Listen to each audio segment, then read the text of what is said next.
decisión institucional tuvo que hacerlo, ¿no?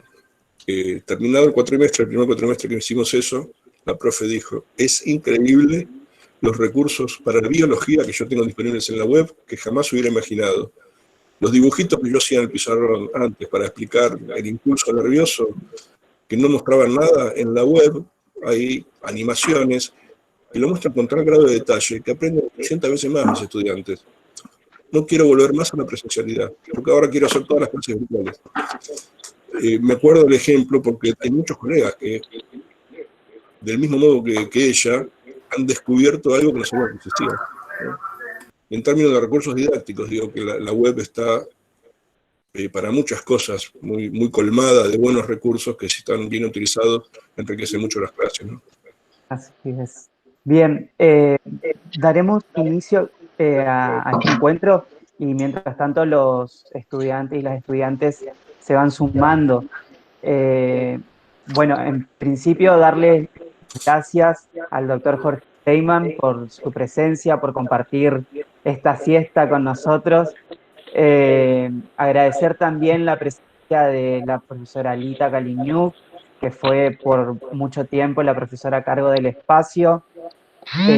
Hoy contamos también con la presencia de docentes de otras facultades, como la Facultad de Ciencias Exactas, tenemos la profe Erika, la profesora también, bueno, Marlene, que también trabaja en Exactas y que estará en Humanidades con nosotros en evaluación.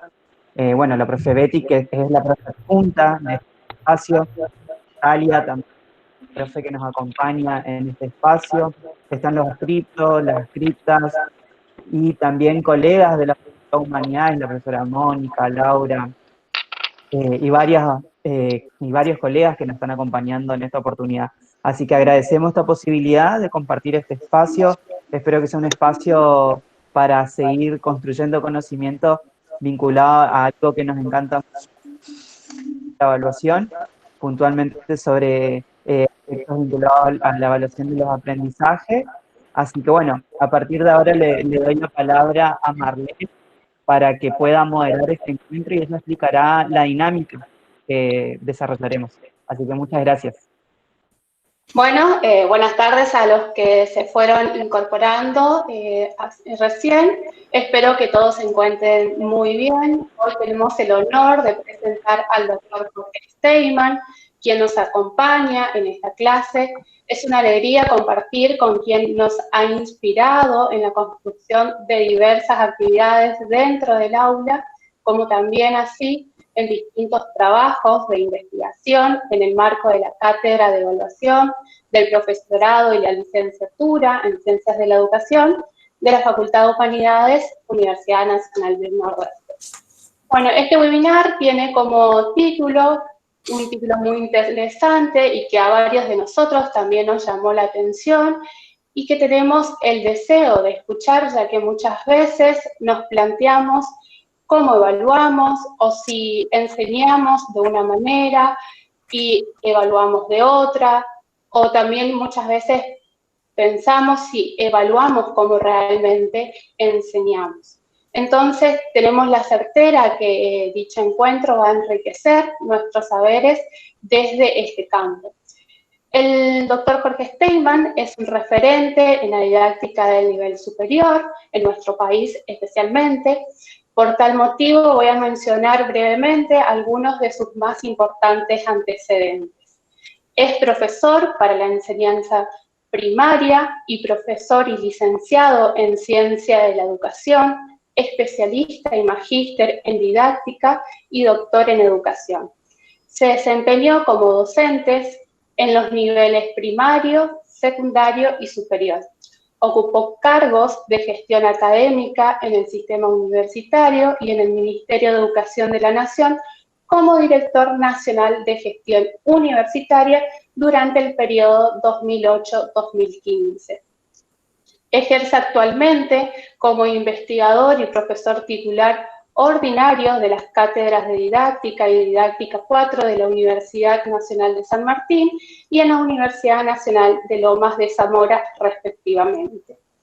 Desde hace más de 2 décadas se ha especializado en la didáctica de la educación superior con eje en las prácticas reflexivas. además de varios artículos en revistas especializadas y capítulos en libros con otros autores, ha publicado en 2004 ¿Qué debatimos hoy en la didáctica?, en 2008 Más didáctica en la educación superior y en 2018 Las prácticas de enseñanza, en análisis desde una didáctica reflexiva. Desde ya agradecemos su participación en la clase, primero porque es una gran persona y un profesional más que destacado en la didáctica del nivel superior. Muchas gracias, Jorge, por acompañarnos el día de hoy. Y antes de empezar con la presentación y desde mi rol de coordinadora, quiero hacerles algunas aclaraciones.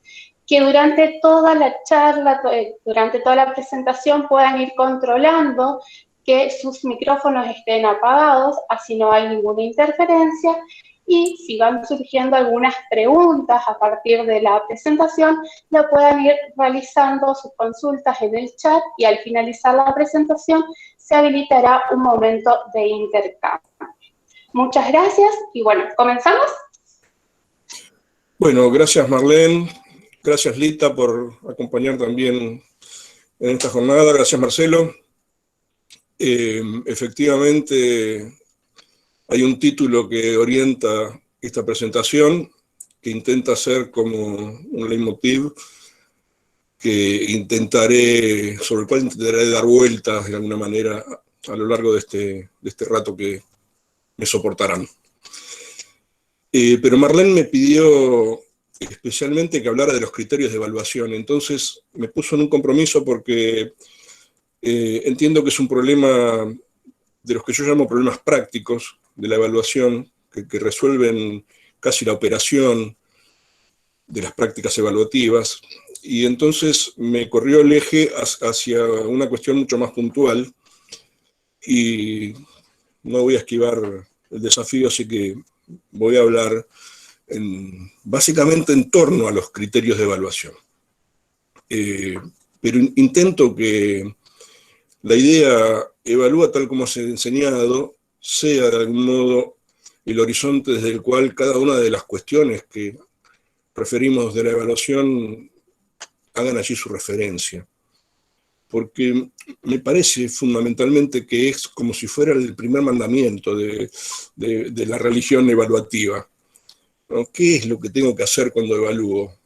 Y bueno, esta sería una primera respuesta, ¿no? Bueno, no te preocupes demasiado por ello, simplemente tenés que replicar los modos en los cuales estás enseñando. Del mismo modo que enseñás, así tenés que evaluar. Pero si me tienen paciencia, déjenme un ratito desarrollar la idea y voy a volver sobre esto a través de los criterios de evaluación. Sé que ustedes estuvieron trabajando concepciones de evaluación, me quiero meter fundamentalmente en la idea que decía Marcelo, de evaluación de los aprendizajes, y sin aburrirlos, porque han estado dando vueltas ya en torno a algún conjunto de definiciones. Entiendo que cuando hablamos de evaluación, estamos hablando por lo menos de tres tareas implicadas en esa práctica. Me gusta llamarlo práctica y no proceso, porque entiendo que es una parte de las prácticas pedagógicas y como tal, una parte de las prácticas sociales, y en verdad está imbuida de los componentes que tienen las prácticas sociales y del juego que se da, al decir de Bourdieu, en el campo de lo social, cuando la educación juega su juego. Y la evaluación es una parte de esa práctica, por eso me gusta llamarla más práctica que proceso. Entiendo que hay tres tareas implicadas en esa práctica. Es decir, no puedo decir evaluación si no digo que emito un juicio de valor. Esto sería común al general de las definiciones, casi todas ellas dan vuelta en torno a esta idea, que es evaluar, es emitir un juicio de valor. Pero me resulta incompleta la definición si la definiéramos así solamente, como evaluar es emitir un juicio de valor. Me parece ciertamente que incluye sí o sí, y no puede estar como secundario, el devolver o el comunicar el resultado del juicio de valor, que es algo un poquito más que calificar. Cuando digo devolver, estoy diciendo, se trata de que ese juicio de valor emitido sea comunicado de algún modo, con una devolución lo más orientadora posible para la mejora, y ahí aparecería entonces como la tercera tarea. Esto es, no hay sentido posible para la evaluación si esa emisión del juicio no se comunica en una actitud dialógica, abierta, en una actitud de intercambio, y si esa devolución, esa comunicación del juicio, no sirve para orientar la práctica que se ha evaluado y en consecuencia para mejorar la práctica que se ha evaluado. No dije aprendizaje, porque en verdad acá estoy incluyendo cualquier práctica que se evalúa. En términos del aula, ciertamente que esas prácticas se sintetizan en dos fundamentales, las que son las prácticas de enseñar y las prácticas de aprender. O sea que, si me concentro en términos al aprendizaje, diría entonces que es emitir un juicio de valor acerca de las prácticas de aprendizaje, comunicar el juicio de valor en una actitud abierta y dialógica, y orientar la mejora de esa práctica, la mejora del aprendizaje, para reaprender aquello que desde el juicio de valor ha sido considerado como aún no logrado.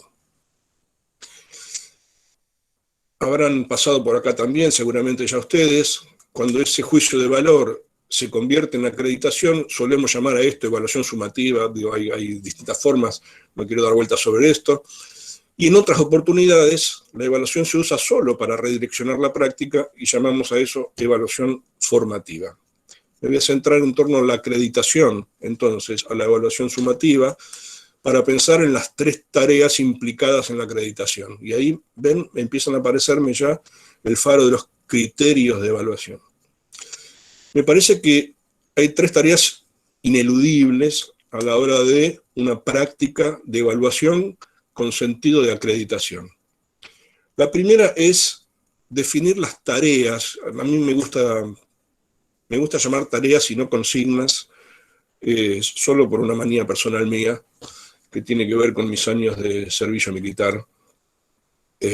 Bueno, nada, no voy a explicar eso. Fue un año muy feo, 1976, para quienes no vivieron por aquella época, nacía la dictadura. Hacía yo el servicio militar, y cuando estabas de guardia te decían, la consigna es, y ahí me quedó tan unida la palabra consigna a la milicia que no lo sé nunca más. Entonces, para mí, tareas reemplaza a consignas.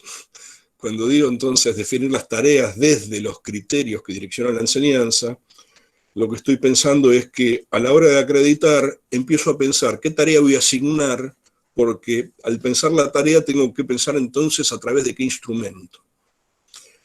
Pero como los criterios de evaluación son previos a las tareas, esto es, cuando defino criterios, en principio los defino cuando hago mi proyecto de cátedra, mi programa de materia.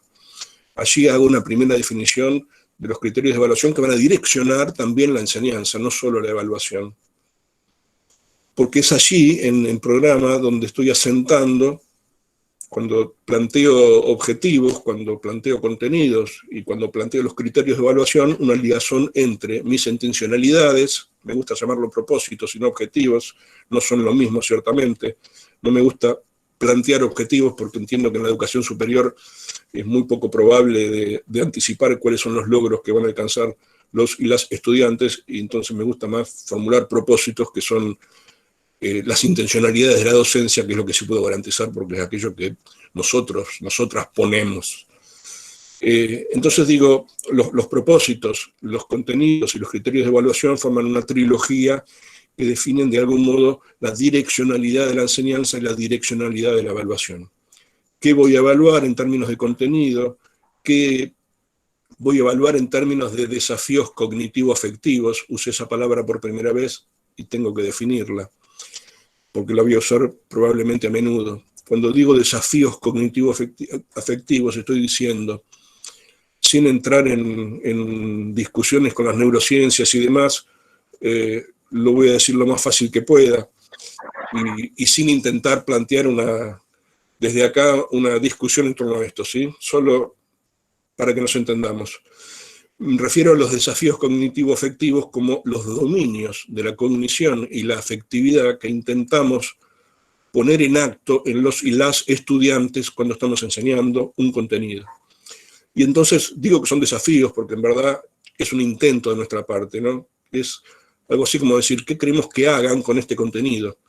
¿Qué dominios de la cognición queremos que activen? ¿Qué dominios de la afectividad queremos que activen? ¿Qué dominios conjuntos? Porque así funcionan, en verdad, intentamos que activen con un contenido. Ciertamente, cuando decimos, yo me interesa que comprendan esto, no es lo mismo que diga, me interesa que analicen esto, ¿no? Porque la comprensión y el análisis, o la síntesis, o la resolución de problemas, son desafíos cognitivo-afectivos diferentes, y en verdad los contenidos son tratados de modo distinto cuando uno desafía desde la comprensión o uno desafía desde el análisis, por ejemplo. Entonces digo, cuando armamos nuestro programa estamos pensando ya en los propósitos y en los criterios de evaluación, cuáles son los tipos de desafíos cognitivo-afectivos que vamos a proponerle a los estudiantes y a las estudiantes en relación a un conjunto de contenidos que son los que enseñamos, ¿no? Y entonces, cuando empiezo a pensar desde allí las tareas, empiezo a pensar también en instrumentos. Porque claro, si yo digo, quiero que estos estudiantes sean hábiles en el análisis de situaciones prácticas de la enseñanza, supongan, y eso fuera parte de mis criterios de evaluación, analizar prácticas de enseñanza desde categorías didácticas, tranquilamente eso podría ser un criterio de evaluación. Ciertamente tendría que ver con mis propósitos, que sería correspondiente con sería presentar a los estudiantes casos de prácticas de enseñanza a los efectos de motorizar el análisis de los mismos, haciendo intervenir categorías didácticas para confluenciar allí dimensiones del conocimiento de la teoría con dimensiones del conocimiento de la práctica. Lo dije re difícil, pero creo que la idea poder entenderla igual, ¿sí? Entonces, me refiero a que cuando empiezo a pensar la tarea, entonces a estos estudiantes y a estas estudiantes, en esta prueba les voy a presentar un caso. Pero entonces un choice no me sirve, por supuesto, y un cuestionario no me sirve. Entonces quiero decir que las tareas son como previas al instrumento, porque el formato del instrumento, en un ratito me meto con eso, el formato del instrumento es el que va a permitir tal o cual tarea. Y los criterios de evaluación son previos a ello. De modo que cuando acredito tengo que tener claro mis criterios de evaluación que han direccionado ya la enseñanza, o sea que si voy a evaluar un caso quiere decir que enseñé a través de casos. Es allí la lógica del primer mandamiento, ¿no? Evalúa tal como has enseñado. Esto no corresponde que yo les presente un caso a mis estudiantes por primera vez en una situación de evaluación para la acreditación, porque es una situación nueva, porque es una situación difícil, que supone un desafío cognitivo para el cual de alguna manera no los he entrenado, y entonces es casi una traición jugar de esa manera. Evalúa tal como has enseñado. Si enseñaste con casos, evalúa con un caso. Si enseñaste con análisis de registros textuales, evalúa con un registro textual. Si enseñaste con guías de preguntas y guías de estudio, entonces evalúa con preguntas del tipo cuestionario.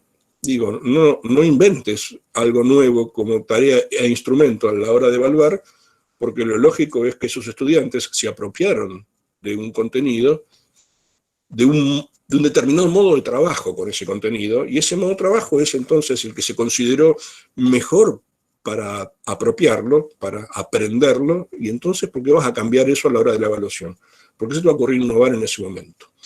Entonces digo que en la acreditación, si defino los criterios, si elaboro en función de las tareas el instrumento, después lo que me queda es aplicar el instrumento que he decidido, plantear el caso, tomar el cuestionario, tomar el choice, digo, el instrumento que fuere, y asignar una calificación. Y acá están las tres tareas implicadas en la acreditación, ¿no? Es tarea, instrumento, calificación.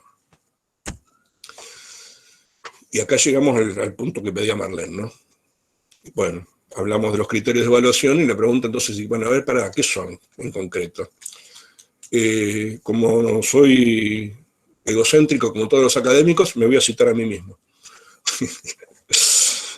Es un chiste, pero no tanto. Voy a usar una definición que está ahí en el Más Didáctica, en ese libro.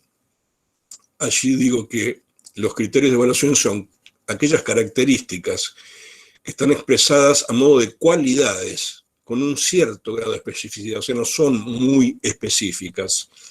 No refieren específicamente a algo muy particular, ni específicamente a un contenido. Son cualidades, tienen algún grado de especificidad, pero no con alto grado de desagregación, y se espera que esas cualidades sean puestas en juego por los y las estudiantes en el momento de la acreditación, y que se expresan como procedimientos cognitivo-afectivos o prácticos. O sea que es una cualidad puesta en acto, como un proceder, que ese proceder supone un proceder cognitivo-afectivo o supone un proceder de ejecución. Eso ha direccionado ya la enseñanza y se espera que a la hora de evaluación entonces se ponga en acto, la hagan jugar los y las estudiantes cuando respondan a las tareas de la evaluación para la acreditación. De modo que por eso digo que los criterios direccionan la evaluación tanto como la enseñanza. Si me dejan, creo que el ejemplo lo va a mostrar casi más que mis palabras. Jules es un humorista inglés que escribió una tira gráfica hace muchísimos años, muchísimos, y que aquí apareció en distintos diarios y revistas bajo distintos nombres. En algunas traducían como Carlitos, en otras traducían como Snoopy, y en otras traducían como Rabanitos.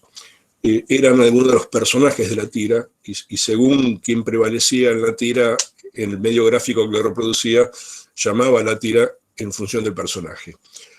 Acá la que está hablando es Rabanitos, la tira se llama 4, y lo que voy a hacer sencillamente es pasárselas sin leerla. Bueno, no, la voy a leer por si no alcanza a verse bien lo que dice en la escritura, y luego reflexionaremos 2 minutos sobre qué pasa con los criterios de evaluación.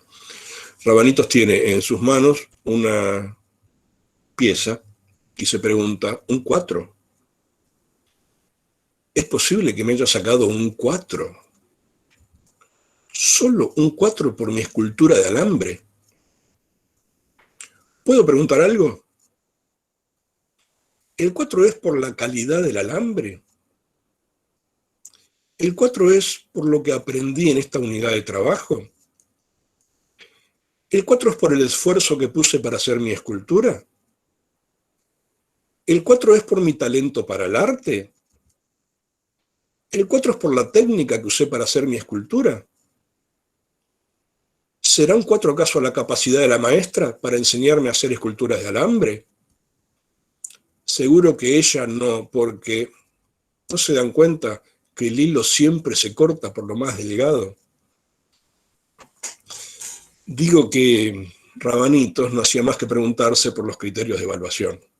¿Sí? ¿Qué criterio había tenido su maestra para asignarle un 4 a su escultura de alambre? Y si se lo estaba preguntando, quiere decir que no sabía cuáles eran los criterios. Y ahí el primer error significativo de la evaluación oscurantista, no comunicar los criterios que han direccionado la enseñanza y que van a direccionar la evaluación, porque es lo menos que debe comunicarse, no solo el tipo de instrumento que voy a usar. Bueno, este parcial va a ser con un caso que es justo y lícito comunicarlo, sino cuáles van a ser los criterios, porque los criterios también direccionan el estudio y los criterios direccionan el modo de responder en las tareas que se proponen en una práctica de evaluación para la acreditación. En síntesis, me voy yendo de este punto.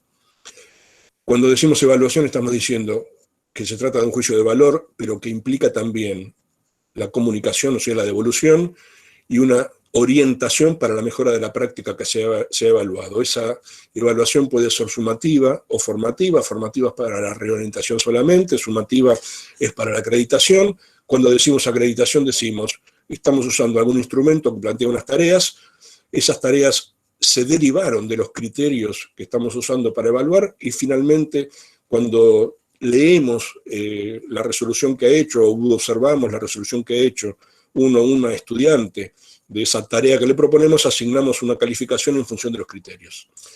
La calificación, voy a pasar rápido por acá, pero no quiero dejar de decirlo, la calificación es una convención, y como tal es universal. Esto es, si el sistema universitario dice que se evalúa con 4, es una convención universal. Todos se evalúan con 4. Digo, el sistema universitario, me fui de universo. Si una universidad decide para sí misma, en el marco de su autonomía, que la aprobación es con 4, entonces eso para esa universidad es una convención.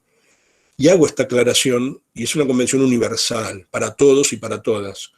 Y hago la aclaración porque nosotros somos un gremio embromado, como docentes, bastante embromados, somos a veces individualistas, somos poco solidarios con las convenciones, y entonces nos falta el que dice, pero no, para mí 4 es muy poco, en mi caso el 4 es un 7, y entonces para sacarse un 4 tienen que responder el 70% de las tareas que le propongo de manera correcta. Bueno, ya al diablo con la convención, en ese caso, ¿no? Digo que la calificación es una convención, y una convención nos une a todos desde un mismo criterio. Finalmente, entonces, digo que los criterios de evaluación son cualidades expresadas como procedimientos cognitivos, afectivos o prácticos que se ponen en juego para la enseñanza y para la evaluación propiamente dicha. Me voy a meter ahora con los problemas prácticos, algunos problemas prácticos, con solo aquellos problemas prácticos que involucran a los criterios de evaluación para hacer caso al pedido de Marlene. No quiero no pasar por acá, necesitaría que ustedes me hagan el corito de la música, de Crónica. La mejora de la evaluación comienza con la mejora de la enseñanza. Y Crónica lo diría así, y así sería. En verdad, toda vez que pretendemos desde las cuestiones prácticas de la evaluación mejorar algo, pues me gustaría decir, bueno, antes de meterte con mejorar los parciales, mejorar la enseñanza. Antes de meterte con mejorar los criterios, mejorar la enseñanza. Antes con meterte con mejorar las formas de devolución, mejorar la enseñanza. Porque si mejoras la enseñanza, eso que haces en la enseñanza tiene correlato directo, inmediato sobre la evaluación. Evalúa tal como has enseñado. Y entonces, si mejoras la enseñanza, vas a mejorar automáticamente la evaluación. No se trata de mejorar solo la evaluación, se trata de mejorar la enseñanza porque de ese modo se mejora la evaluación. Miren, estos serían, para mi gusto, el listado de los problemas prácticos más evidentes. Hay otros, pero estos son como los más evidentes. Y los clasifico de este modo: problemas de qué práctica se evalúa. Entonces allí el problema se refiere a la práctica de enseñanza y la práctica de aprendizaje, o sea, esos dos objetos como objetos de la evaluación. Y entonces, si nos metiéramos allí, tendríamos que hablar de, bueno, cómo se evalúa la enseñanza, cómo el aprendizaje, qué se evalúa de la enseñanza, qué del aprendizaje, a través de qué se evalúa la enseñanza, a través de qué se evalúa el aprendizaje, etc. Los segundos problemas son los problemas del qué se evalúa, y entonces allí me voy a detener en este sí. Refiero al contenido y a los desafíos cognitivos-afectivos como objeto de la evaluación. El tercer grupo de problemas es el problema del quién evalúa, y acá los sujetos son los que evalúan, y entonces es el docente como evaluador y evaluado, y los estudiantes como evaluadores y evaluados y evaluadas. El cuarto grupo de problemas es el del cuándo se evalúa, pasamos rapidito antes por ahí, la evaluación sumativa, que es un corte que hacemos, y en determinado momento de la práctica decidimos hacer una evaluación para la acreditación, y la evaluación formativa, que es más evaluación de proceso, que se va realizando a medida que la propia práctica de la enseñanza, la propia práctica del aprendizaje se está llevando a cabo también. El quinto grupo de problemas es el problema del cómo se evalúa. Allí está el problema de los instrumentos y las tareas, un problema bien técnico finalmente. El sexto grupo de problemas es el problema desde dónde se evalúa, y aparecieron los criterios de evaluación como la piedra basal desde dónde la encaro la cuestión. El séptimo grupo de problemas es el problema de cómo se asigna la calificación. Me voy a detener en esto es cómo se asigna la calificación, de dónde sale la nota. Y finalmente el último grupo de problemas es, bueno, me está tapando algo en la pantalla, creo que dice problemas de cómo se hace la devolución, ¿no? O algo así, y la orientación. Me voy a detener en algunos, solo aquellos que involucren a los criterios de evaluación, para hacer algunas referencias sobre esta cuestión. El primer grupo que voy a tomar es solo para plantear algunas preguntas reflexivas. problemas del que se evalúa, es decir, contenido y desafío cognitivo. Y las preguntas tienen que ver con esto. Bueno, entonces, cuando evalúo contenido, ¿evalúo conocimiento o evalúo desafío cognitivo afectivos en relación al conocimiento? Esto es, estoy proponiendo una tarea. ¿Qué evalúo de esa tarea? ¿El saber en sí mismo o un cierto desafío cognitivo afectivo desde el cual se trabaja algo con ese saber? Porque no es lo mismo, ¿no? Digo, en la misma línea, una pregunta sería, ¿evaluamos el saber depositado o el saber en acción? Esto es, ¿evaluamos si el sujeto que está siendo evaluado y evaluada dispone del saber o evaluamos si hace algo con ese saber? Podría preguntarme desde el mismo lugar si evaluamos el poseer la información o hacer algo con una cierta información conceptual, por supuesto. Una tercera pregunta reflexiva sería, ¿evaluamos las parcialidades del saber o el saber como una totalidad? Cuando evalúo, ¿qué hago? ¿Pregunto un pedazo o siempre desde un todo voy hacia una parte? Otra pregunta sería, ¿evalúo desde el saber o desde los sujetos con saber? ¿No? Porque no sería lo mismo también. Digo, ver el saber por el saber mismo o ver el proceso de apropiación que han hecho los sujetos con ese saber y cómo conviven y viven con ese saber. Me pregunto también si a veces no evaluamos la oralidad del saber más que el saber, la forma de decirlo más que el saber propiamente dicho. Me pregunto también si evaluamos haciendo presente las prácticas profesionales para las cuales formamos. Y en ese caso me pregunto si lo que evaluamos son el dominio de los conceptos técnicos de una profesión o si evaluamos con los problemas de la profesión, y que esto no es lo mismo. Entonces digo, acá en este juego de preguntas podríamos estar toda una tarde entera discutiendo el sentido de cada una y viendo las implicancias que hay en cada una, ¿no? ¿Desde dónde empiezo a contestar algunas preguntas de estas? Desde los criterios de evaluación. Esto es, puedo evaluarme a mí mismo preguntándome, ¿estoy evaluando conocimiento o desafío cognitivo efectivo? ¿Estoy evaluando saber depositado o saber en acción? ¿Estoy evaluando parcialidad o saber como totalidad? Me lo puedo contestar viendo si son veraces, digo, si son en serio, si son de mentira, los criterios de evaluación que he formulado. Porque juega en esta trilogía el que se evalúa, ¿no? El contenido, el saber, los desafíos cognitivos afectivos, es decir, qué tipo de trabajo cognitivo afectivo se hace con ese saber y cómo los criterios de evaluación direccionan tanto el trabajo con el contenido como el desafío cognitivo que se propone. O sea que allí andan los criterios referenciando fuertemente en torno a las cualidades cognitivo-afectivas, que cuando se plantean desde la enseñanza son desafíos, porque se plantean, te invito a trabajar con este contenido de este modo, te planteo este desafío.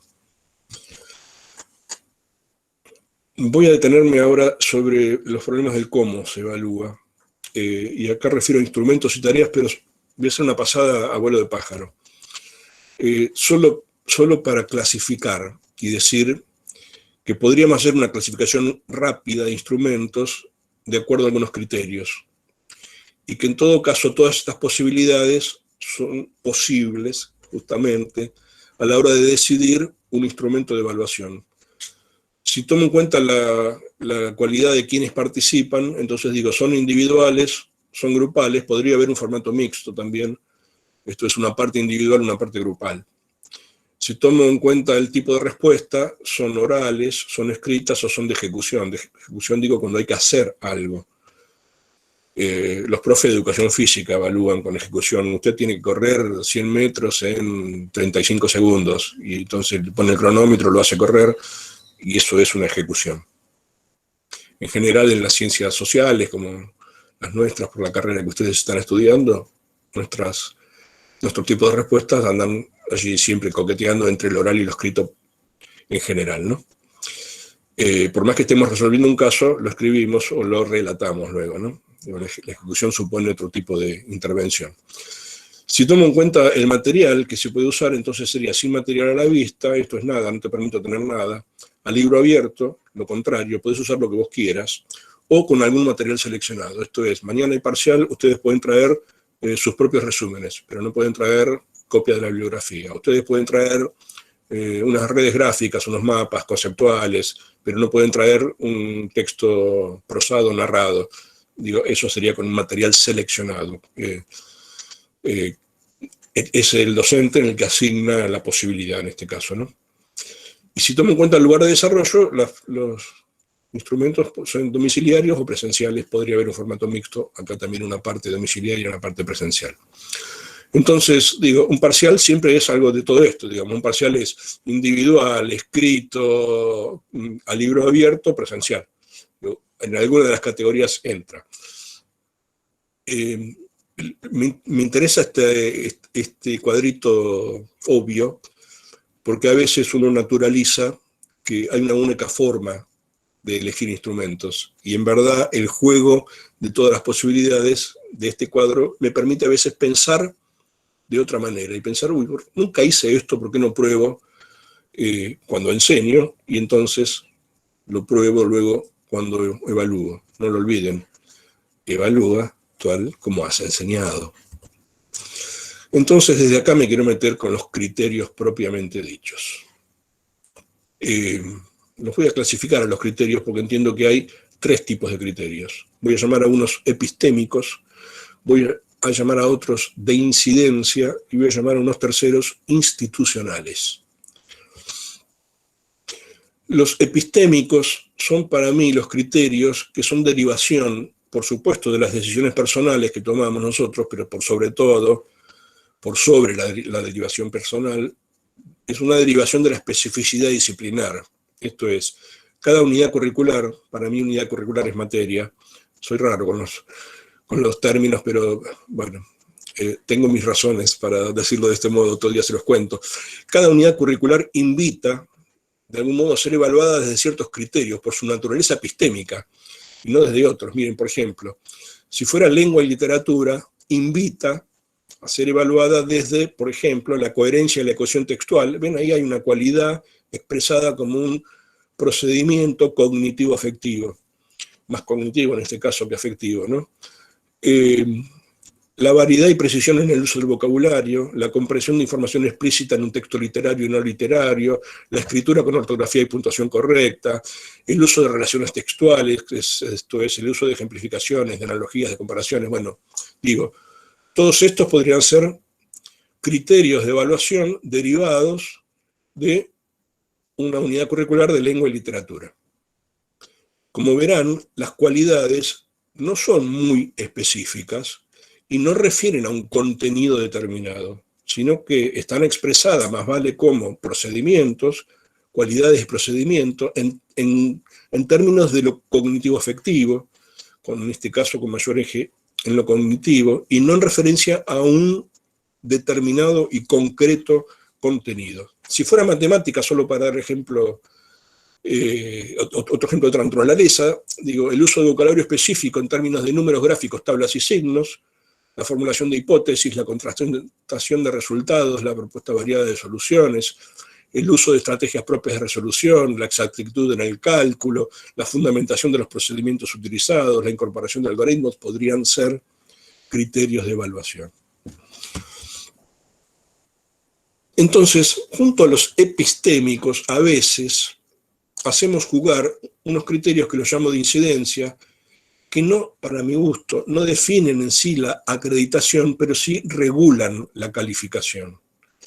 Estos serían criterios que, una vez que ya se decidió si se aprueba o no se aprueba la instancia de acreditación, inciden de algún modo en un ajuste de la calificación que se otorga. Por ejemplo, suman un punto o restan un punto.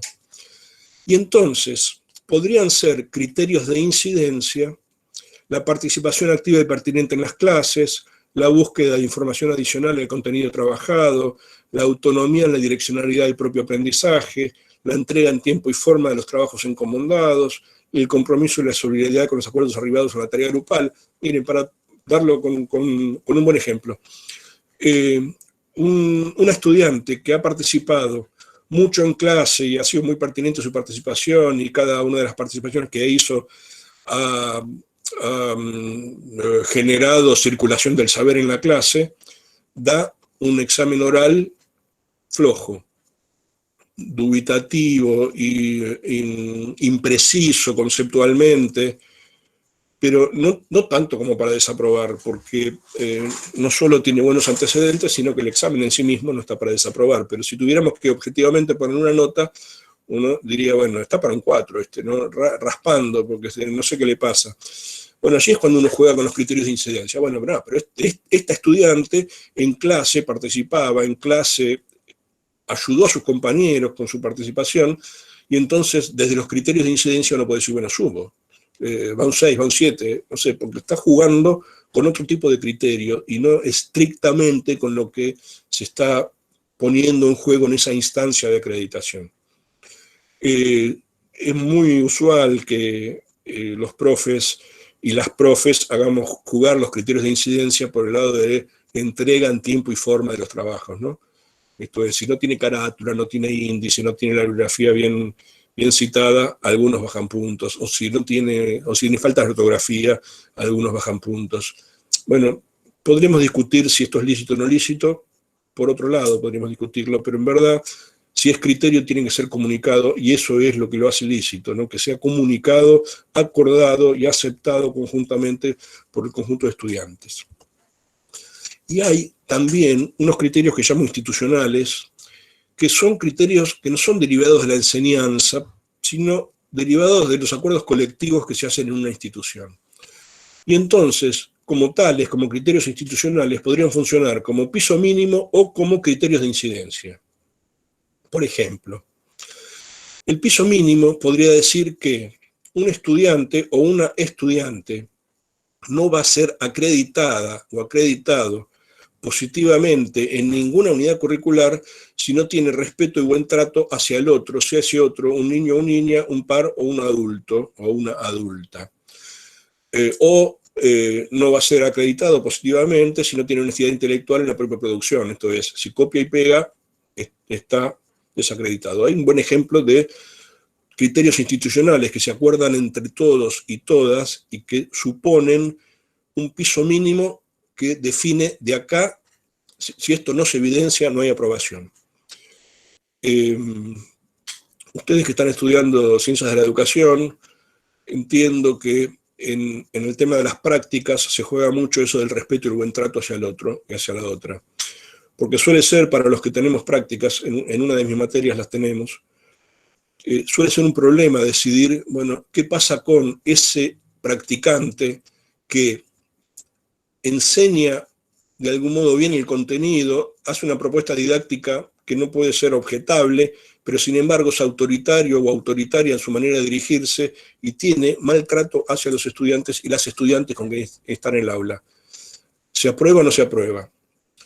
Entiendo que estas decisiones no son decisiones que se toman personalmente, sino que se toman institucionalmente, y por eso llamo a estos criterios institucionales. No nos corresponde a nosotros, a nosotras, como docentes, tomar esta decisión, sino que nos corresponde colectivamente tomar esta decisión, porque tiene que ver con los hilos formativos en términos del estilo de formación que queremos propiciar a un conjunto de estudiantes que está cursando una determinada carrera. Les decía que estos criterios pueden ser de piso o podrían ser de incidencia, y entonces la entrega de trabajos escritos respetando pautas formales de presentación, buena ortografía y puntuación puede ser un acuerdo colectivo entre los docentes y todos decimos, bueno, si un trabajo no está escrito con buenas pautas formales, con buena ortografía, con puntuación, todos vamos a bajar un punto a la nota propiamente dicha, y esto es un acuerdo colectivo porque todos queremos que mejoren estos estudiantes que vienen con dificultades en la comunicación escrita, mejoren su comunicación. Bueno, así digo, podría ser. Quiero mostrarles un ejemplo.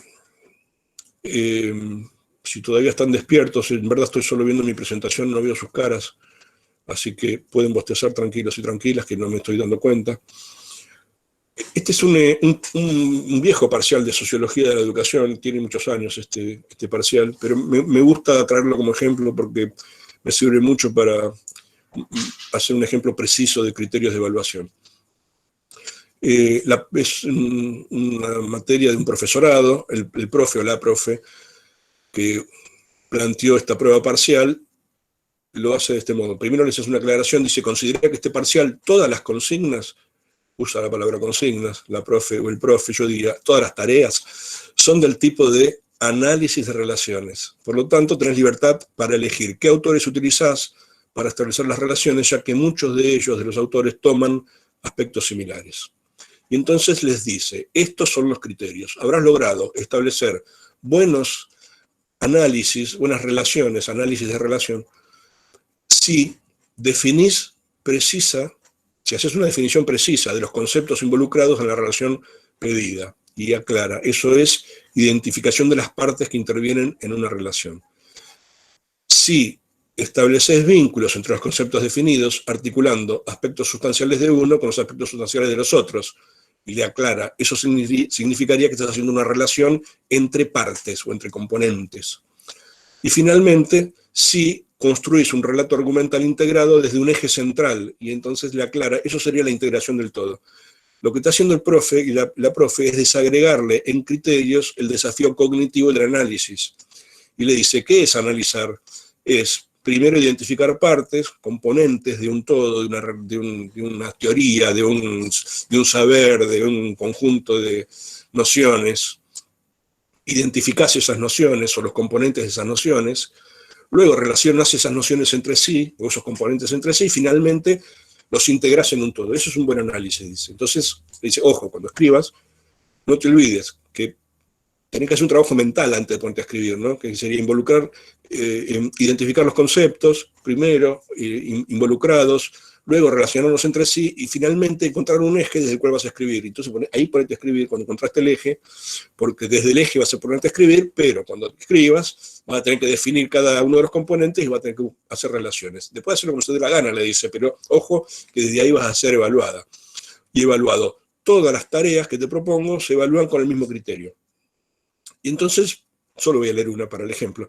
Le pregunta, ¿qué relación se establece entre el proceso de socialización, capital cultural y fracaso escolar? Entonces, escribí de donde quieras, pero acordate que hay un conjunto de nociones involucradas, socialización, capital cultural, fracaso, que hay relaciones entre socialización y capital, que hay relaciones entre socialización y fracaso, que hay relaciones entre capital y fracaso, pero no me lo cuentes por separado, elegí un eje integrado desde el cual relatarlo, plantear integración, y a medida que planteas esa integración, vas a ir definiendo y haciendo las relaciones parciales. Así con cada una de las preguntas. Este es un buen ejemplo de un parcial en el cual los criterios están claramente expresados y las tareas que se le proponen son correspondidas en relación a los criterios, se corresponden con los criterios. ¿No? Digo, hay una buena vinculación entre criterio y tarea. Lo último que quiero conversar con ustedes son los problemas derivados al cómo se asigna la calificación, porque otra vez ahí los criterios están vivitos y coleando, jugando su juego. Entiendo que la asignación de la calificación puede realizarse por asignación de puntos a cada tarea, por asignación de puntos a cada criterio, o con el uso de rúbricas. Probablemente haya otros modos, pero estos serían como los tres clásicos. Cuando asignamos calificación por puntos a cada tarea, yo diría es el procedimiento más clásico este. Entonces, si una prueba, un parcial escrito tiene 5 preguntas, o 5 ejercicios, o 5 problemas, le asignamos 2 puntos a cada una, y entonces los criterios de acreditación, los criterios de evaluación, determinan si se obtiene el 0, el 1 o el 2 en cada tarea. De modo que en este caso, los criterios juegan para cada tarea. Y podría darse el caso que yo tenga criterios distintos para cada tarea. Que haya tareas con unos criterios y tareas con otros criterios. Más, lo que tengo que tener claro es que se obtiene el 0, el 1 o el 2, dependiendo la cualidad con la que se muestra la activación de lo cognitivo-afectivo que plantea el criterio. Y entonces, el 2 es que respondiste a la tarea desde lo que el desafío cognitivo-afectivo implicado en el criterio de evaluación te estaba desafiando, y lo respondés desde ahí. Y 1, si en verdad cualitativamente no lograste cumplimentar todo el criterio, y 0 si no cumplís en la respuesta lo demandado por el criterio. O sea que acá no se trata de explicitar la información, sino básicamente del criterio desde el cual se requiere que la información se ponga en juego, se ponga en acto. Por ejemplo, este es un parcial de economía y este profe o esta profe dice los criterios de evaluación, de acreditación en este caso, porque es una evaluación para la acreditación, son estos tres. Adecuación a la tarea solicitada con desarrollo central en torno a ella. Entonces le dice, yo no quiero que te derives.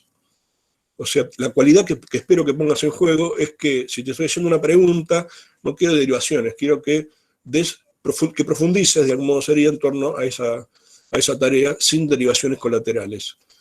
Quiero que seas precisa conceptualmente, pero que no reproduzcas textualmente lo que leíste de la bibliografía, o sea que acá hay otra cualidad, la precisión, y quiero que referencies explícitamente a los autores o a las autoras y a las teorías que leíste. O sea, yo quiero que en la respuesta digas, como dice fulano, como dice mengana, ¿sí? Está diciendo esas tres cosas. En este ejemplo, entonces, uno podría decir, bueno, esperen que vamos a terminar con la lógica de la correspondencia. Hay 5 preguntas, una vez más. La primera dice, ¿de qué manera las empresas participan como agentes económicos? Y entonces, en este caso, los 3 criterios juegan sobre esa tarea, ¿no? O sea, la adecuación a la tarea, la precisión conceptual y la referencia explícita a los autores son los 3 criterios desde los cuales se evalúa la tarea, de qué manera las empresas participan como agentes. Y entonces, el profe o la profe que toma este parcial podría calificar asignando 2 puntos a cada tarea, ya que son 5, y entonces, si la respuesta evidenciada cumplimenta los 3 criterios, sería 2 puntos. Si le falta alguno, sería 1 punto, y si le falta más de 1, o sea, 2 de 3, sería 0. Esta decisión es la personal, la que toma cada uno de nosotros y nosotras a la hora de hacer la vinculación criterio-calificación. Les decía que eran 3, por asignación de puntos a tarea. Este segundo ejemplo que voy a traer ahora es asignación de puntos a criterio, a cada criterio. Entonces, en este procedimiento, los puntos, en vez de asignarse a las tareas, se asignan a los criterios y se observa el cumplimiento del criterio a lo largo de todas las tareas. En general, este es un procedimiento muy práctico para las pruebas llamadas de desarrollo, las pruebas que dice hable de tal cosa y se presenta una sola tarea, ¿no? Entonces, por ejemplo, este es un parcial de introducción a los estudios del trabajo social y hay una sola tarea y dice, explique los distintos ámbitos en los cuales puede desarrollarse la práctica profesional del trabajador social y sus posibles intervenciones con sujetos y comunidades particulares. O sea, este es el parcial, tenés que hablar de eso. Y le dice, se van a usar estos criterios. Tenés que identificar los ámbitos de trabajo, tenés que evidenciar lectura de la bibliografía de la unidad, incluyendo a todos los autores, tenés que usar vocabulario específico y tener que relacionar conceptos con pertinencia, esto es, relacionar ámbito con intervención con sujetos y comunidades. Y entonces este profe o esta profe decidió que el criterio de identificar los ámbitos de trabajo vale 3, que evidenciar la lectura de la bibliografía de la unidad vale 2, que usar vocabulario específico vale 1, y que relacionar conceptos vale 3. Y entonces, del cumplimiento completo o parcial de cada uno de estos criterios, fue asignando notas y pone finalmente la nota a partir del cumplimiento de los criterios. Finalmente, el tercer caso sería el uso de rúbricas. La rúbrica es una matriz en la que cada criterio se gradúa con diferentes valores o niveles de cumplimiento. O sea, es un criterio graduado, digamos. Es muy interesante para la evaluación formativa, justamente el uso de rúbricas. Es muy interesante para la autoevaluación, porque es muy orientadora para quien se autoevalúe. Es muy interesante para la coevaluación, por la misma razón, porque en general el problema que tenemos cuando pretendemos que los y las estudiantes hagan prácticas autoevaluativas es que no saben desde dónde evaluarse. Y entonces, una rúbrica es muy orientadora para hacer autoevaluación. Este es un ejemplo de una rúbrica, sería mucho más larga que esto, solo el comienzo. Lo usó una maestra en el 6º año de la escuela primaria, les dijo a sus alumnos y alumnas redacten un cuento en forma grupal sobre un tema que ustedes elijan. Luego lo van a tener que relatar a sus compañeros y compañeras y van a tener que entregar una copia escrita a los demás. Yo voy a usar esta grilla para evaluarlos. Y entonces les mostró la rúbrica. Y la rúbrica dice, criterio sería, categoría del criterio, copia escrita del cuento. Y entonces dice, está muy bueno si el grupo entrega la copia del cuento en un formato atractivo y completo. Esto es si se le pone imágenes, supongo, si está escrito con buena letra, si está todo el cuento. Es bueno si el grupo entrega la copia del cuento en un formato correcto. Es regular si el grupo entrega la copia del cuento, pero el formato no es correcto. Y es malo si el grupo entrega una copia incompleta o en formato incorrecto. Ahora la categoría es duración. Entonces dice, es muy bueno si el cuento dura entre 10 y 15 minutos. Es bueno si dura entre 8 y 9. Es regular si dura entre 5 y 7. Y es malo si dura menos de 5 o más de 15. Ahora la categoría es actuación-diálogo. Es muy bueno si el grupo usa voces, expresiones faciales y movimientos consistentes para hacer a los personajes más creíbles y el cuento más fácil de entender. Bueno, no voy a leer toda la secuencia, pero ven, digo, claramente el criterio está desagregado, ¿no?, en grados de cumplimiento, y entonces la rúbrica nos sirve para eso, para graduar el criterio, y por eso digo que es muy interesante para la autoevaluación, porque es muy orientador para quien tiene que autoevaluarse. En fin, creo que es la última referencia que quiero hacer esta, porque como está tan de moda en nuestras universidades el choice, y se hacen tantos desastres con el choice, quiero mostrar esta barrabasada, que es, marca con una cruz la respuesta correcta, sumo un punto por cada correcta, resto un punto por cada incorrecta, y será neutra si la respuesta no está. Entonces, miren cómo acá la asignación de la calificación se corrió del eje de el criterio o la tarea direcciona la asignación de la nota a si estás especulando te castigo, ¿no? Y claramente un choice en donde dice te resto 1 si tirás al voleo es porque está pensando que la evaluación puede operar también como castigo o puede operar con un control ajeno al instrumento. Esto es, estás eligiendo un choice, jugar el juego del choice. Jugar el juego del choice ¿tiene una cuota de azar? Sí, las investigaciones que se han hecho en alguna época referidas a la incidencia del azar dicen que es menor. Dicen que es mucho menor que la subjetividad del evaluador en las pruebas de desarrollo, por ejemplo. Lo que quiero decir es, si vos tenés miedo que el choice juegue con el azar y mucho, hay dos razones. La primera es porque lo hiciste mal al choice, ¿no? Está mal hecho el instrumento. Lo más probable es que jugaste a 10 preguntas de verdadero o falso y entonces es un pésimo choice eso, porque un choice estoy usando por prueba objetiva en términos genéricos, ¿no? 10 ítems de verdadero o falso no constituyen una prueba de choice. No tiene sentido hacer un verdadero o falso, solo es ventaja para la corrección, ¿no? Esto lo corrijo rápido.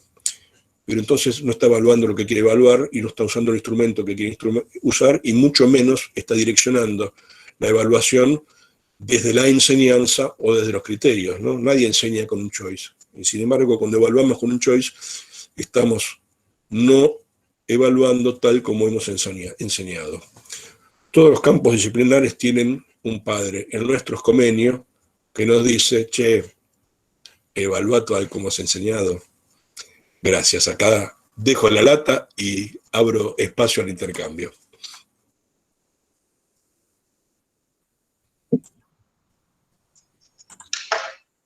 Muchísimas gracias por su tiempo, la verdad muy interesante. Hubo varias preguntas en el chat y más que nada le gustó la caricatura de Snoopy, Carlito, que nos presentó a todos, le pareció muy interesante, desde cómo se planteó el comienzo de los criterios para hablarlo y cuán importante también es especificar los criterios como nos estuvo enseñando. Bueno, cuando una de las preguntas en relación a los 3 tipos de criterio que fuiste mencionando, cuando hiciste alusión al de incidencia, preguntaron si esto tendría que ver con la dichosa ponderación. Bueno, sí. La incidencia es una ponderación, finalmente. Es una ponderación positiva o negativa desde el lugar de hago incidir criterios ajenos a lo epistémico, ¿no? Y entonces no siempre es un regular la nota en términos de voy al número entero si me dio con centésimas, ¿no? Digo, no trata de eso, sino trata de hacer pesar unos criterios de otra naturaleza, porque la enseñanza es una práctica en proceso y la evaluación es una práctica en corte, la evaluación para la acreditación, ¿no? Y entonces el único modo de hacer pesar la lógica de lo procesual en esa práctica es hacer incidir otros criterios ajenos al momento de corte que la acreditación significa, de modo que sí, tiene que ver con eso, con ponderar.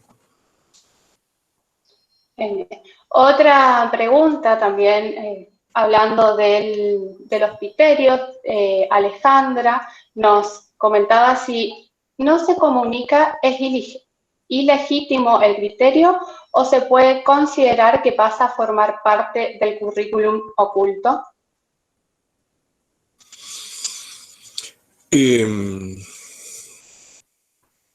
Varias cosas hay en esa pregunta. A ver, lo primero sería la legitimidad. En general lo da el tipo de práctica. Es un tema al cual me dedico porque me gusta, la práctica como práctica, y entonces más de una vez necesito definir práctica. Y me fui a los griegos para definirla y me quedé con esa, enamorado de esa definición. La práctica es hacer un bien a otro o a otra. Entonces es una intervención, la práctica, no cualquier tipo de intervención que supone hacer un bien a un otro o a una otra. Y entonces yo digo, la legitimidad de una práctica, incluida la evaluación, también va por ese lado, por el lado del hacer un bien. Toda vez que yo oculto parte de esa práctica maliciosamente, no estoy haciendo un bien. Toda vez que no visualizo la direccionalidad de esa práctica, que pone mucho en juego, sobre todo del lado de los estudiantes y las estudiantes, no estoy haciendo un bien. Porque a veces los estudiantes y las estudiantes se juegan 6 meses de su vida en un final, que reprueban, que sea por tercera vez y les olvida recursar una materia. Y entonces, bueno, puede ser una hoja en un pajar, puede ser una gota de arena, un grano de arena en la playa, pero también puede ser una mancha en una camisa blanca, para uno, ¿no? Quiero decir, uno no sabe las consecuencias en el tiempo personal y vivido de cada uno que tiene una reprobación. Eso no significa que uno es facilista, sencillamente uno es blanco, abierto, claro, en una práctica que tiene alta incidencia sobre la vida de la gente. Y entonces se trata de hacer un bien al otro, a la otra, y si no se lo hace, no es legítimo. Ahora bien, ¿es parte del currículum oculto? En medida estricta no, porque en verdad la lógica del currículum oculto es otra, ¿no? El currículum oculto tiene que ver con aquello que se aprende sin que se explicite que es objeto del aprendizaje o objeto de la enseñanza, no tiene que ver con lo que se esconde, ¿no? De modo que sería largo de meternos con la idea de currículum oculto, pero no quisiera expandir este encuentro sobre una categoría más de la pedagogía que de la evaluación en este momento, ¿no? Siguiendo con esta línea, también Romina nos pregunta, teniendo en cuenta todo este contexto de virtualidad, donde muchas veces el acceso a una buena red de Internet no es homogénea para los estudiantes, pregunta cómo se debe evaluar y calificar. ¿Qué criterios de evaluación debe tener en cuenta el docente? No te escuché la primera parte porque se me cortó un poquito, Marlene. Decías, en este momento de virtualidad. En este contexto de virtualidad, donde muchas veces el acceso no es bueno en algunos estudiantes, en la conectividad, tampoco es algo homogéneo para cada uno de ellos. Pregunta cómo se debe evaluar y la calificación, cómo debe poner el estudiante, otorgar, qué criterios de evaluación tiene que tener más en cuenta. Sí. En términos generales diría, ni los criterios ni la asignación de la calificación son un derivado del formato sobre el cual se asienta la enseñanza o la evaluación. Esto es, presencialidad o virtualidad no cambian los criterios ni cambian los modos de asignar la calificación. Ahora, si efectivamente la práctica de acreditación está sostenida sobre medios tecnológicos, yo tengo que poder garantizar que eso efectivamente sea posible y no sea el obstáculo que haga desacreditar o no aprobar a un o a una estudiante. Ciertamente que para nosotros y nosotras es mucho más trabajo, no tengo duda de esto, pero es una situación de emergencia. Y toda situación de emergencia en algún sentido tiene víctimas. Y en este caso puede que las víctimas seamos nosotros, nosotras, los docentes, y no tienen que ser los y las estudiantes. Esto es, te voy a tomar final, ok, con un Meet de Google como esto, dale. Pero resulta que se va a conectar y ese día tiene mala conectividad o ese día se le corta internet y no puede rendir el examen oral. Entonces, y yo digo, bueno, entonces llamarla por teléfono, hacer una llamada al celu y que rinda el examen por el teléfono. Garantizar que el examen se lleve a cabo del mismo modo que se podría llevar a cabo tal como estaba prevista, aunque no le veas la cara. Si dudas de la identidad, hace alguna prueba de identidad, qué sé yo. Yo no dudaría, pero entiendo que hay gente que duda de esas cosas. Y entonces digo, garantizar por la vía que fuere la posibilidad de acreditar. Ahora, el criterio no cambia a menos que te tenga que cambiar totalmente el formato. Entonces ahora digo, ok, yo pensaba darte un caso para analizar a las 13:30 y a las 15:30 vos tenés que devolverlo analizado a través de la plataforma. Dale, bueno, pero 15:30 1, 2, 3, 4 estudiantes no lo mandaron, ni 15:30, ni 16:30, ni 17:30, ni 18:30. Al diablo, desigualdad de condiciones. Dicen, profe, no tenía conectividad, no lo pude mandar. ¿Qué hago? Entonces, bueno, ahí tengo que complementar de algún modo para garantizar la igualdad de condiciones, ¿no? Digo, bueno, vamos a hacer la resolución del caso de otro modo. Te llamo por una llamada de WhatsApp que no gasta datos, de wifi de mi casa, y entonces vamos a analizar el caso en una prueba oral juntos. Digo, el criterio va a ser siempre el mismo porque se trata de un caso, la asignación de la calificación va a ser siempre la misma porque se trata de asignar la calificación derivada de los criterios, pero el formato no puede obstaculizar a los y a las estudiantes. Nos dará más trabajo a nosotros, que en este caso seremos las víctimas de la pandemia, ¿no? Digo, nosotros tenemos que embromarnos, porque así como los trabajadores de la salud se están embromando, jugándose la vida en los hospitales, por ahí nosotros tenemos que embromarnos dedicándole más horas a la evaluación de las que habitualmente le dedicamos. Eso es lo que pienso. Tal cual. Muchas gracias.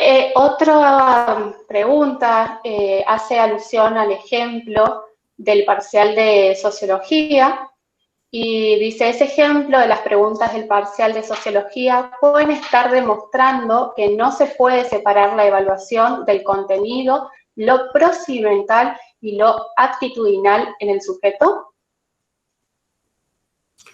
No me gusta mucho usar esas palabras, procedimental, actitudinal, me hacen acordar a la reforma de los 90. Por eso uso desafío cognitivo-afectivo, que me resulta más elocuente para hablar de la enseñanza. Sin duda, esa pregunta que hacía, ¿qué evaluamos? ¿El saber o el trabajo con el saber o la disponibilidad del saber?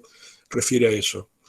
No puedo separar contenido de trabajo cognitivo-afectivo con el contenido, porque si no, evalúa la enciclopedia, ¿no? Esto es, ¿qué es? Vamos a ir el mismo ejemplo del parcial que vimos ahí. ¿qué es el proceso de socialización? Y entonces el estudiante o la estudiante contesta. El proceso de socialización es el proceso por el cual los sujetos internalizan las cuestiones sociales y entonces empiezan a formar parte del cuerpo, de lo social. Muy bien. ¿Qué es el capital cultural? El capital cultural es el capital obtenido por el sujeto en términos simbólicos, físicos, o que hacen que, etc. Muy bien. Bueno, ¿eso es disponibilidad? No. Eso es el saber duro, esa es la enciclopedia, ¿no? Esto es, cliqueo el botón que dice socialización primaria y la enciclopedia me da la respuesta. Ahí no hay trabajo cognitivo con el saber, ¿no? Ahí hay vómito de saber, pero vómito de saber enciclopédico, que en verdad no sirve para nada y que lo más probable es que se olvide prontamente. El trabajo cognitivo con el saber hace inseparable esos desafíos cognitivo-afectivos del contenido. No hay manera de enseñar un contenido sino a través de la elección que hacemos de un determinado desafío cognitivo-afectivo para proponerle a nuestros y a nuestras estudiantes. Porque si nuestro teórico es lo que ustedes tuvieron que soportar hoy, siempre, el único desafío cognitivo que les proponemos es escuchar. Y la verdad, puede que les guste la escucha, puede que estén hasta con un buen orador, todo eso vale, pero se van a olvidar. Porque no hay trabajo activo, hay trabajo pasivo con el saber. Y entonces, cuando yo no trabajo, si no pongo en acto mis propios dominios de la cognición, mis propios dominios de la afectividad, es como que no forman parte de mis estructuras luego, ¿no? Quedan allí anidadas en las periferias y se desprenden con mucha facilidad. Y va por ese lado, la unión inseparable. Ya. Genial. Y acá, más que nada, están pidiendo como un pensamiento propio con respecto de qué piensa usted acerca de las evaluaciones para la acreditación de los ingresos a carreras. Me van a hacer hablar de cuestiones institucionales que no tengo ganas. Porque a veces son acuerdos colectivos. Si así son, tampoco me gustan, pero son acuerdos colectivos.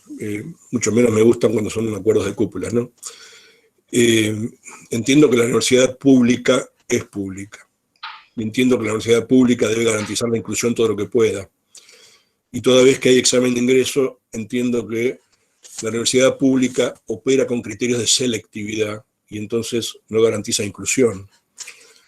Pero alguien me puede decir, pero usted tiene razón, o vos tenés razón, pero acá hay 500 personas que quieren entrar a un aula en donde hay solo 80 bancos. Y yo entiendo esa razón que también nos interpela, porque no siempre tenemos disponibilidad física para atender a los 500. El ejemplo de la profe de biología que daba hace un rato, antes que empezáramos en la charla informal, refiere a una experiencia que hicimos en una universidad justamente a partir del desafío de la no disponibilidad de aulas, ¿no? Digo, hay otros modos de poder responder. Ahora, si aún así no fuera posible, entonces hay que usar mecanismos más azarosos, sino selectivos, porque finalmente la selección es un criterio que opera desde una lógica injusta, y en ese sentido yo, por lo menos, pienso, y es mi punto de vista, y es solo un punto de vista, tiene que ver con mis convicciones políticas, tiene que ver con mis convicciones teóricas. Hay otras convicciones políticas, hay otras convicciones teóricas, las entiendo, no adhiero a ellas, pero no me ofendo porque existan, ni mucho menos me peleo con esas razones, ¿no? Yo entiendo que la universidad pública es pública y que desde ahí no debe operar criterios de selección. Muy bien. Valeria plantea una situación que vivenció de un parcial en donde expresa: hace poco rendimos un parcial de estadística educativa y uno de los requisitos excluyente era una conexión estable. Parece que abandonó la reunión. Se fue Steinman. aguardemos un ratito porque seguro va a recuperar la conexión. No sé, Marlene, si le querés volver a enviar el enlace por las dudas, de Dale. manera privada, así él puede volver a sumarse. Sí, se le Ahí. aviso por las dudas si no se dio cuenta. Vale, mientras tanto aprovecho este espacio que queda hasta que se sume nuevamente Steinman para recordarles que hoy iniciamos la tercera semana del cursado, se va a habilitar esta clase grabada. Ahí está, ahí volvió Jorge. Esta clase Ah, grabada va a quedar en el aula, así que quienes no pudieron asistir la van a poder volver a ver. Y al finalizar el webinar haremos unas aclaraciones sobre las actividades. Gracias.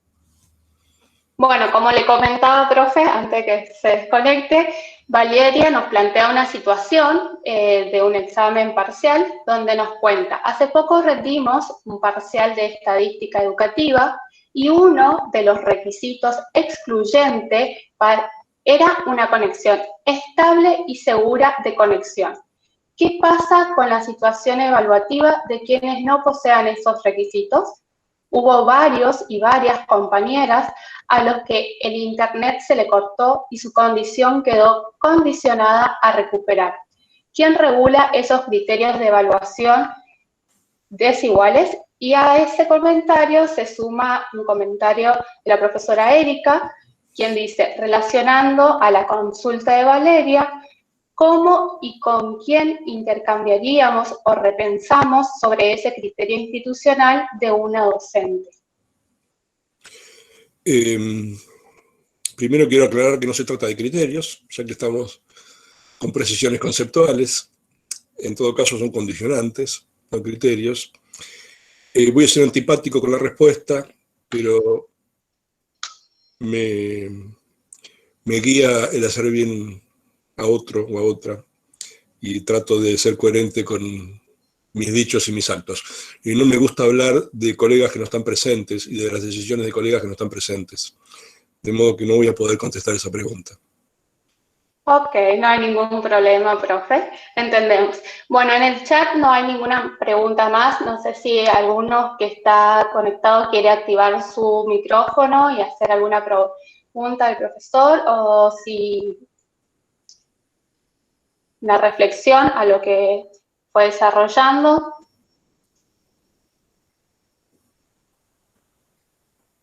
Lita, Marce, ¿le podés desactivar el A ver si micrófono, me Lita? permite, dale.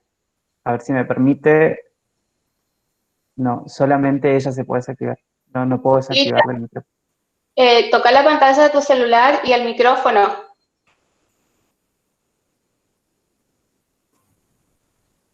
No, no le podemos escuchar. Por el chat. Eso, por el chat, Marlene. Ahí se... Lita, ¿nos escribís por el chat?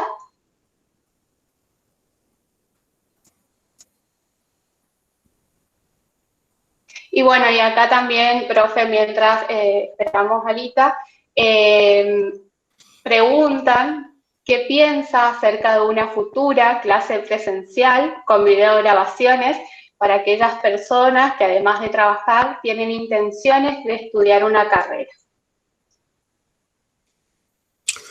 En la Universidad de Lomas, una de las dos que les conté antes de empezar formalmente con la clase en la cual trabajo, venimos fuera de la pandemia, o sea, ya el año pasado y el anteaño, venimos trabajando con lo que llamamos la clase invertida. En dos palabras, para hablar, para entender de qué estoy hablando, la clase invertida es un formato de clase en la cual se invierte de algún modo el trabajo en torno a la teoría. Y entonces los estudiantes y las estudiantes tienen el teórico primero en una videograbación y vienen a clase a discutir el teórico, a debatir en torno al teórico. En esa clase no se trabaja la teoría a modo de presentación, sino se trabaja la teoría a modo de discusión, de interpelación o de debate. Entonces, pues grabamos todos los teóricos en forma de videoclase, los subimos a la plataforma, los estudiantes y las estudiantes veían el teórico primero y venían a clase con el teórico visto. A su vez el teórico presenta tareas, así en ese formato lo hicimos, ¿no? Era un teórico que decía, bueno, ahora pausar el video y pensar tal cosa, o resolver tal otra, o andar a buscar tal cosa y analizar eso. Digamos, era un video bastante interactivo, interactivo con el pensamiento, digamos, los desafíos cognitivos, no con gente, ¿no? Para que también se viera el teórico desde no un lugar de pasividad absoluta. La experiencia nos gustó a los miembros de la cátedra mucho, creo que a los estudiantes también, digo creo porque uno pregunta y siempre los sí hay que tamizarlos por el filtro del contrato didáctico, ¿no? Esto es como te voy a decir que no si vos lo hiciste con todo cariño y yo te digo que no te vas a enojar, ¿no? Creo que sí, por eso digo. Entiendo que no es solo una cuestión de brindar oportunidades a la gente que trabaja. Bueno, para eso está la educación a distancia, para la gente que trabaja. Entonces, la videoclase es parte de un formato de educación a distancia, que a su vez presenta otros tipos de desafíos, no solo la clase teórica, ¿no? Pero lo que no tengo dudas, lo hablaba ayer en otro Zoom también con otros colegas, lo que no tengo dudas es que vamos a tener un mundo cada vez más audiovisualizado. Cada vez más audiovisualizado. Y entonces me parece que amerita algunas investigaciones en torno a cómo estamos apropiándonos el conocimiento en términos de audiovisualización del conocimiento, ¿no? Porque mi generación ciertamente es una generación gráfica. Yo estudié, lo verán en mi biblioteca y atrás mío, esos libros son los libros, muchos de ellos con los que estudié en mis carreras de grado y de posgrado, y eran libros y yo iba a la librería y lo compraba y era feliz oliendo el libro, no solo leyéndolo, ¿no? Y eso es hoy casi imposible, ¿no? Cuando mis estudiantes en la facultad les damos libro entero, en general no nos gusta escanearlo todo, porque también queremos que de vez en cuando algún libro en las manos se tenga, ¿no? Y nos miran con cara rara diciendo, ¿cómo que no lo vas a escanear? ¿Qué querés, que vaya a comprar un libro? Como diciendo, me estás pidiendo una cosa de la prehistoria, ¿no? No hace mucho hicimos también una investigación en la otra universidad, en la UNSAM, cuando empezamos a implementar las clases invertidas en la UNSAM, que también las estamos usando. Hicimos una investigación preguntando a los estudiantes del ingreso cómo estudiaban. Y nos sorprendió la respuesta porque casi el 90% de los estudiantes nos decía que no leían los libros, que leían YouTube y que estudiaban de YouTube. Y que entonces el texto básico de filosofía, de biología, de pedagogía, de economía, de las materias que conforman en general los primeros años de las carreras de las ciencias sociales, era más fácil verse un video de YouTube explicativo que leer el texto, leer la fotocopia o leer el libro digital, ¿no? La sorpresa fue grande, sinceramente yo estaba desactualizado con eso. En verdad pensé que YouTube era un complemento y no era la vía principal del aprendizaje. Me gustaría saber si a lo largo de toda la carrera esto funciona del mismo modo. Entiendo que en algunas carreras debe ser así, para algunos campos disciplinares, por ahí los duros, matemática, física, química. Me parece que seguro que hay mejores explicaciones en YouTube que la que podemos dar nosotros y nosotras los profes, ¿no? Ahora en las ciencias sociales, no sé, me gustaría ver alguna investigación en torno a eso. Doy el ejemplo solo porque, digo, un estudiante que estudia YouTube no es que no está estudiando a través de otro portador del saber, otro portador del conocimiento, que no es el texto, que no es la grafía, que no es la palabra, que no es la escritura, y que es la audiovisualización del conocimiento, ¿no? Y entonces también ahí hay que estudiar desde la neurolingüística, desde la neurobiología, desde la neuropsicología. Entonces, cómo empieza la construcción del conocimiento cuando el portador viene por otro lado, ¿no? Porque para todos nosotros pensamiento y lenguaje era una explicación bárbara que desde Piaget para adelante usamos para hablar del conocimiento, pero ahora tendríamos que decir, che, ¿no será pensamiento e imagen? ¿No será...? Digo, se nos mueven todas las estanterías porque no es que no hay saber o que no hay trabajo con el conocimiento, sino que hay trabajo a través de otro portador, ¿no? Y eso sí que es un desafío que hay que afrontar con seriedad investigativa, me parece, ¿no? Porque ciertamente es cada vez más masivo. Y después de esta experiencia que estamos teniendo, en la virtualidad, yo arriesgo a decir que hay muchos de nosotros y nosotras que van a implementar el complemento de la virtualidad como una moneda corriente de las clases, ¿no? Tal cual. Creemos que la virtualidad vino para quedarse, así que, bueno, nos tenemos que aprender y ir readaptando también constantemente, no solamente los docentes, sino también los estudiantes, también tener todas estas cuestiones de la conectividad, que así como a veces a los estudiantes no les funciona, a los docentes también no nos funciona por que cae la red o entre otras cuestiones, el servicio técnico. Bueno, profe, muchísimas gracias por su tiempo, por haber accedido a tener este encuentro con nosotros. La verdad que lo valoramos muchísimo. Es un placer enorme tenerlo con nosotros, poder compartir, que nos comparta sus saberes. Fue muy enriquecedor tenerlo, escucharlo, ya que también leímos sus libros, como le dije, lo conocí por medio de Más Didáctica en la Educación Superior, y sí, ahí tenemos fans de ese libro, lo venimos trabajando en la cátedra hace ya varios años, y bueno, más que agradecerle su gentileza, su buena predisposición desde un primer momento, no sabemos más qué decirles, así que muchísimas gracias y súper felices por este encuentro. Bueno, gracias Marlene, gracias Marcelo, gracias Lita, que debe andar por ahí, ahora no la veo.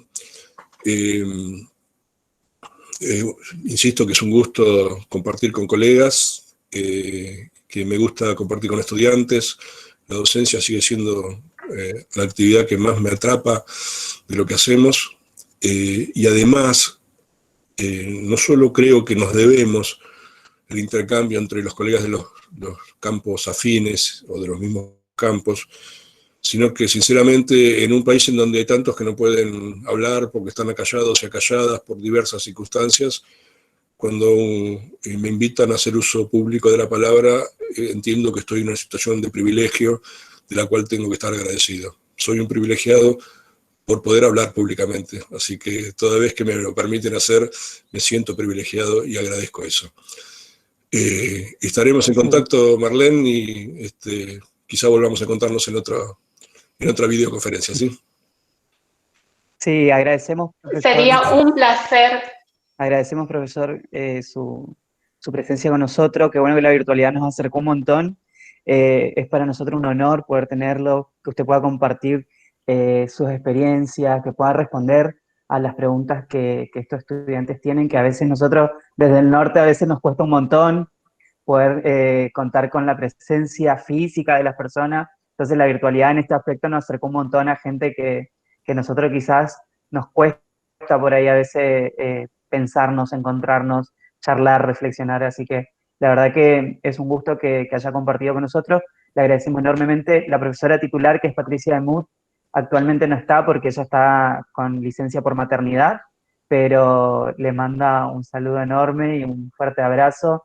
Ella también es un poco la que nos invitó a este camino de la evaluación y nos fue llevando por lecturas de Jorge Steinman, que para nosotros era alguien que no conocíamos, y tenerlo ahora es un gran honor, sinceramente. Así que muchas gracias y espero que podamos tener otra oportunidad donde podamos seguir discutiendo sobre evaluación y sobre didáctica en general.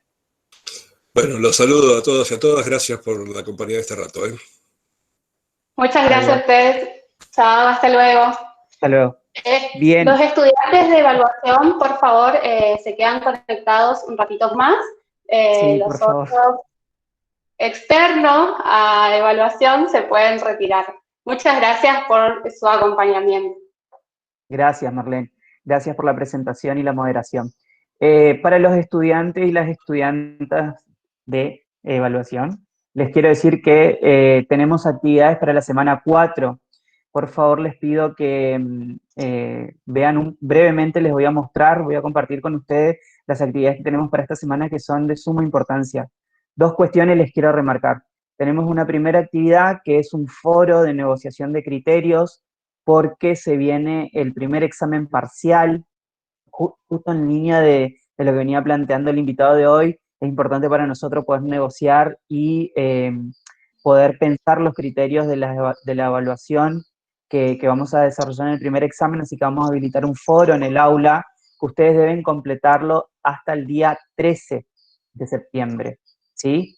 Y el día 15 nosotros vamos a estar en un encuentro sincrónico, que será informado, pero que deben asistir, va a ser martes 15 a la mañana, pueden asistir quienes lo desean y quienes no podrán ver la clase grabada. Va a ser un encuentro muy breve donde simplemente explicaremos las consignas del primer parcial, que será de carácter individual, escrito, así que más que nada será ese espacio para explicar las consignas, explicar los criterios y finiquitar o detallar alguna duda o consulta que ustedes tengan. En Con relación a esta respecto, semana... perdón, Marta, antes que te vayas, antes que avance, le quiero avisar que el foro ya está habilitado, así que a partir de que termine la clase ya pueden ingresar. Sí, así es. Ahí le muestro a Nati en el aula, donde están. Ahí voy a compartir con ustedes la pantalla brevemente para que puedan visualizar dónde está en el aula. Nosotros hoy empezamos a trabajar. Ahí pueden visualizar. Sí, Marce, se visualiza bien. Hoy con el aporte de Jorge Steinman, que tiene que ver con criterios de evaluación, y luego él se explayó en otros aspectos, instrumentos y definiciones conceptuales. Hoy iniciamos entonces el módulo 2, que a la vez va a trabajar con aspectos del módulo 3, y en el módulo 2 nosotros van a encontrar este foro de negociación. Cada estudiante encontrará el foro que está destinado de acuerdo a sus profesores tutores. Por ejemplo, en el caso de que estén asignados conmigo y Analía, deberán entrar en ese foro de negociación y allí en ese foro encontrarán la consigna respecto a la negociación de los criterios, que va a ser para el examen escrito individual, con diferentes situaciones problemáticas como veníamos trabajando, en otros casos algunos ejemplos que ustedes deberán desarrollar, como también lo hicieron en el foro, y con algunos interrogantes de integración teórica, para los cuales pueden contar con toda la producción que ustedes hicieron, mapas mentales, infografías, resúmenes, etc. ¿Cuáles son los criterios que la cátedra propone para que ustedes puedan pensar si están de acuerdo o no, o modificar alguno? Acá van a encontrar 7 criterios. Lo que nosotros les pedimos en este foro es que ustedes, de manera grupal, ¿sí?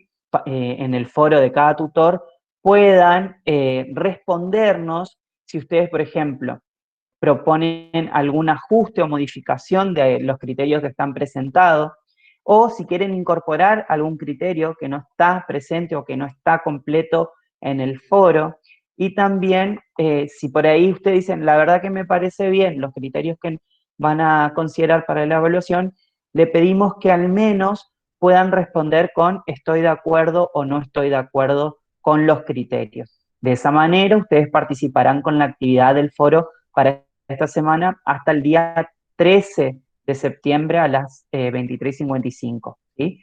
Y a su vez, dentro del foro, hoy se va a habilitar una videoclase que tiene que ver con evaluación mediadora. Esto ingresa o forma parte del módulo 2, que tiene que ver con evaluación de los aprendizajes, y allí van a encontrar un video de la doctora Jusara Hoffman. El video se encuentra en portugués, pero en el aula nosotros le dejamos un tutorial para poder activar el subtítulo en español dentro del video. Además, van a encontrar la guía didáctica, ¿sí? Que les recomendamos que lean más de una vez y detenidamente, sobre qué actividades deben realizar con este espacio, sobre todo con este video, y luego cuáles son las consignas que ustedes van a tener que desarrollar para esta semana como actividad. como nosotros les vamos a solicitar una infografía con respecto a la propuesta de Jusara Hoffman, también se le habilitó ejemplos de infografía para que ustedes vean y algunos tutoriales sobre cómo crear infografías en algunas plataformas en línea, ¿sí? Todo está explicado aquí, ¿sí? Brevemente, y además tienen, como siempre, los criterios que consideraremos para la retroalimentación. Esta infografía deben realizar luego de asistir el video de Jusara Hoffman y de la lectura, el material bibliográfico. Allí van a encontrar una actividad, una sección destinada a la actividad, donde les solicita que ingresen la producción que ustedes realizaron a partir del video, del capítulo, y que debe ser entregado en este espacio, ¿sí? En formato que nosotros podamos ver la producción que elaboraron. De esa manera, entonces, ustedes tienen, para esta semana, tienen la actividad de los foros, luego realizan la lectura de la guía, allí van a tener que visualizar el video de Jusara Hoffman sobre evaluación mediadora, además leer la bibliografía correspondiente con esta temática, y por último, realizar la entrega de la actividad número 4, que es la infografía.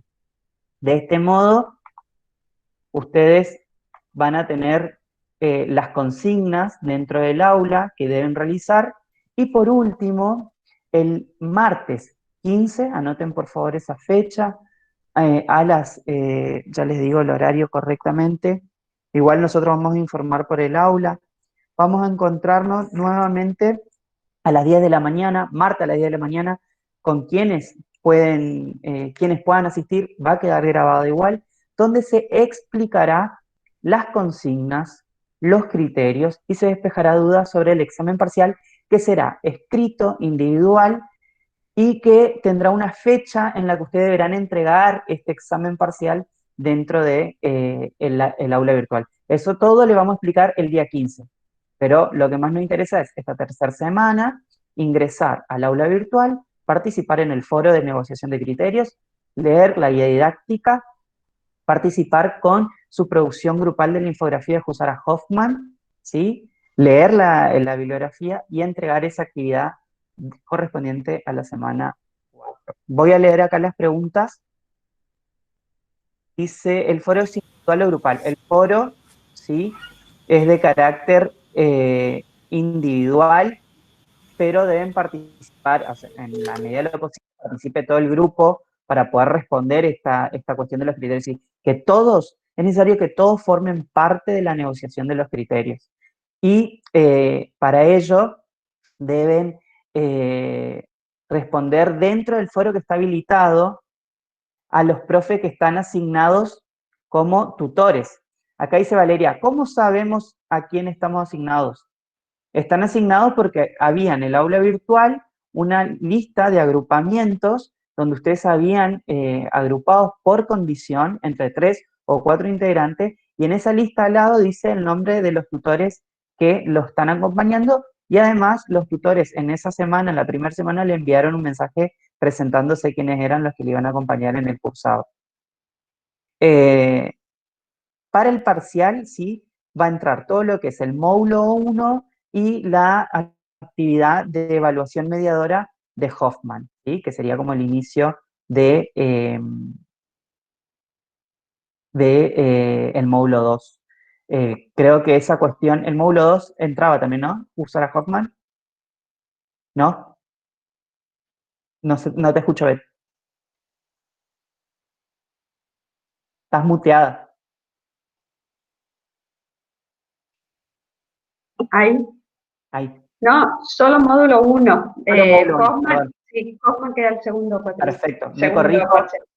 Bien, Fede de Rata, me corrijo. Solo módulo 1, hay que me estuvo preguntando, ya les digo que me preguntó. Joana, solo módulo 1, ¿sí? Yo me confundí ahí. Y todo esto igual será explicado el día 15 en el encuentro sincrónico. Profe, y buenas tardes. Sí. La Hola, actividad de Hoffman, ¿para cuándo es la actividad de la infografía? La actividad de la infografía, ¿sí? Acá voy a mirar la fecha si te digo bien. Tienen que entregarlo en la sección que está destinada dentro del aula y está consignada para el jueves 17, se debe entregar.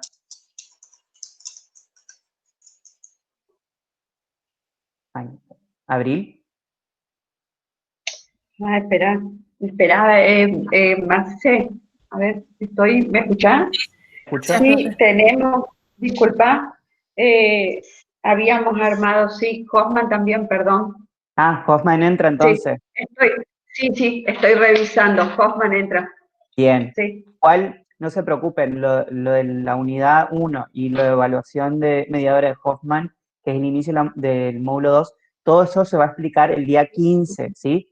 Lo que a nosotros más nos interesa ahora es la actividad de la negociación de foro, de los criterios.